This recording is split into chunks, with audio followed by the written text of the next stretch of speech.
छत्तीसगढ़ की न्यायधानी बिलासपुर स्थित गुरु Ghasidas central university में कुलपति ने ही एक अतिथि को अपमानित कर दिया। दरअसल साहित्य अकादमी नई दिल्ली एवं हिंदी विभाग गुरु घासीदास यूनिवर्सिटी के संयुक्त तत्वावधान में बुधवार को समकालीन हिंदी कहानी बदलते जीवन संदर्भ पर राष्ट्रीय परिसंवाद रखा गया था।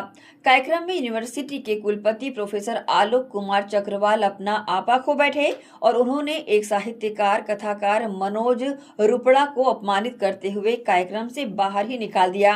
अचानक कुलपति के बदले रवैये से नाराज होकर कुछ और साहित्यकार भी कार्यक्रम से उठकर चले गए।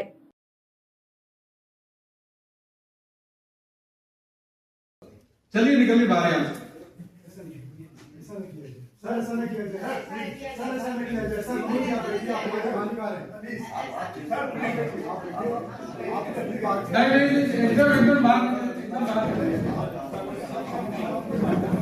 जो भी है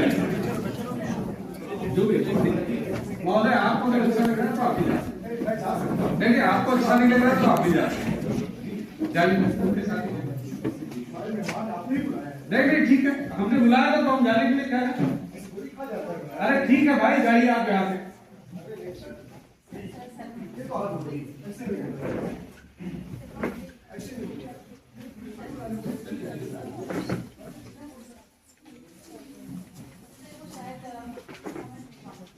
कहाँ जाए? अरे नहीं जानते तो कम से कम बात करने का तरीका तो होता है।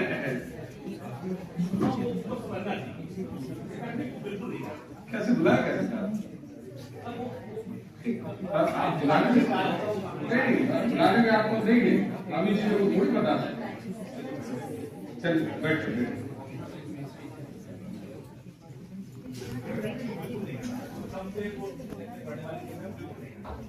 नहीं जानते तो उसका यहाँ क्या काम है? जो विश्वविद्यालय में आया हुआ है उसको विश्वविद्यालय की परंपरा को समझना पड़ेगा, ठीक है? नहीं समझता तो हमारे आमंत्रित नहीं है। अगर गलती से आमंत्रित हो भी गए थे तो उनको यहाँ से राम राम करके जाने दे सकते। फिलहाल बात ये थी, चलिए मुद्दे पर हम आते हैं, क्योंकि उनको मैं काफी देर से देख रहा था कि वो बेचारे असहज महसूस कर रहे थे, और जो व्यक्ति असहज महसूस कर रहा है उसको यहाँ रुकने की कोई आवश्यकता नहीं। मजा नहीं आ रहा था उनके चेहरे पे, पीड़ा उनको कम पड़ता है। नहीं, बहस ही मैं देख रहा था करीब 1 घंटे से, वो असहज ही महसूस कर रहे। मेरे वाले में नहीं, आप सभी के व्याख्यान में असहज महसूस कर रहे। तो जो आदमी असहज महसूस कर रहा है उसको यहाँ रहने की कोई आवश्यकता नहीं।